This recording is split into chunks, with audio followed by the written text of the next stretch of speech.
Rice preparing అండి. చూడండి, ముందు రోజు రాత్రి ధాన్యాన్ని నీళ్ళలో నానబెట్టి ఇది మన్నాడు ప్రొద్దుటే రైస్ ఒక వడకట్టిదంతా మళ్ళీ వడకట్టి నీళ్ళు పడిపోయేలాగా ఇలా తీసుకుని నీరు లేకుండా తీసుకుని ఇలా చేసి దీన్ని మళ్ళీ ఇది పూర్వకాలపు పద్ధతి అండి. ఇలా తిన్న రైస్ చాలా మంచి ఆరోగ్యకరమైనది. ఇది చాలా ఆరోగ్యం. ఇలా తయారు చేసుకుంటే ఈ రోజుల్లో కూడా ఇలా తయారు చేస్తున్నారంటే చాలా గ్రేట్. అంకుల్ గారు ఇదిగో ఆ రైస్ తీసుకెళ్ళి అంకుల్ గారు ఇదిగో పొయ్యి మీద పెట్టి దీన్ని మళ్ళీ గోన్ సంచి పైన ఇలా కప్పేసి గాలి ఆవిరి తగలకుండా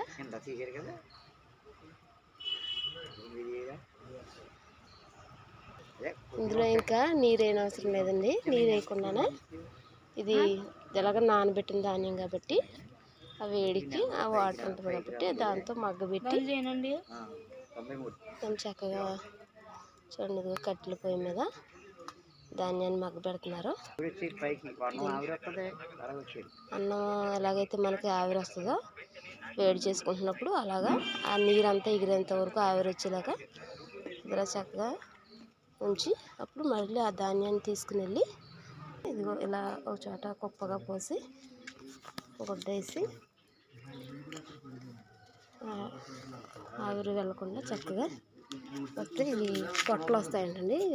ఉబ్బుతాయి, ధాన్యం ఉబ్బుతాయి, చక్కగా ఉంటుంది.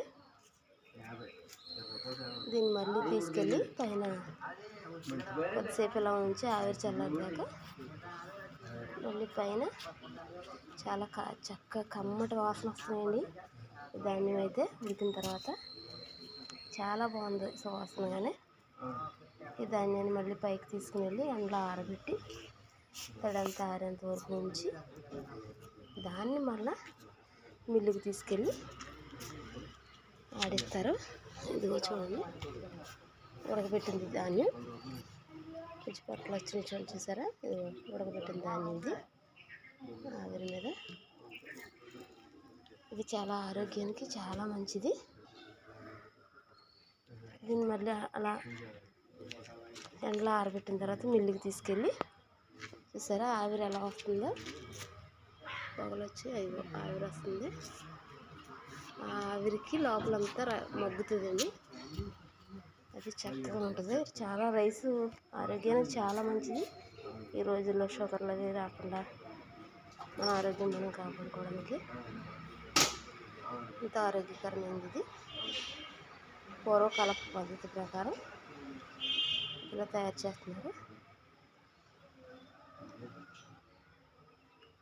మిల్లు ఆడించిన తర్వాత రైస్ కూడా చూదురు. కానీ రైస్ చూసారా, ఇగో రైస్ ఎంత చక్కగా ప్రిపేర్ అయిపోయి చూడండి. ఇది ఉడకడం కొద్దిగా టైం పట్టొచ్చు కానీ ఆరోగ్యానికి మాత్రం చాలా మంచిది. ఇది ఈ rice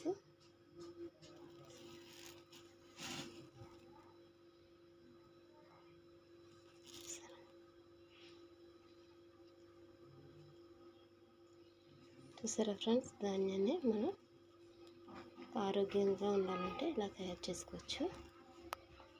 thank you for watching.